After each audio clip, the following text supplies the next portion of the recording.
Le sexe au conseil. Alors, Philippe Arlin, faire l'amour, est-ce un besoin ou un désir? Donc c'est clair, l'acte sexuel n'est en effet pas un besoin vital à la santé. On peut vivre sans jamais faire l'amour, c'est sûr, c'est dit. Néanmoins, l'acte sexuel répond à des besoins et c'est peut-être ça qu'il faut qu'on entende.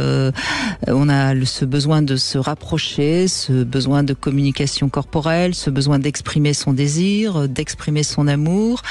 Il y a aussi le besoin de procréer.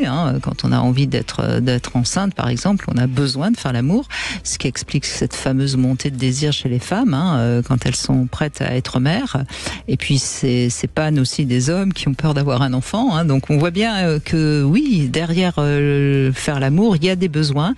Et je pense qu'il y a aussi ce besoin d'éprouver des sensations physiques que seul le sexe peut offrir. Je suis désolée, mais à part l'acte sexuel avec quelqu'un, je vois pas par quoi on peut le remplacer. Voilà. Donc je crois que c'est vraiment important. Il y a aussi ce besoin de fusionner. Et d'être désiré. Et d'être désiré, exactement. Et je trouve que c'est important, peut-être, je pense que vous êtes d'accord avec moi, sinon j'aurais pas fait ce conseil avec vous. Je suis tout à fait d'accord. Parce qu'on entend trop de sexothérapeutes ou de psy qui disent faire l'amour c'est pas un besoin. Eh ben si, c'est un besoin. C'est pas un besoin vital, mais c'est un besoin dans le sens où ça fait partie parfois de nos besoins essentiels. Il faut pas confondre éjaculer pour les hommes, etc. Ça, si ça doit se faire, ça peut se faire tout seul. On n'a pas besoin de nous, etc. Donc ça, c'est de l'ordre du désir. Mais on a ce besoin. On est des êtres humains, on est des êtres sociaux. On a besoin du contact, de l'échange, du partage. Voilà, l'interaction avec l'autre passe aussi par la sexualité.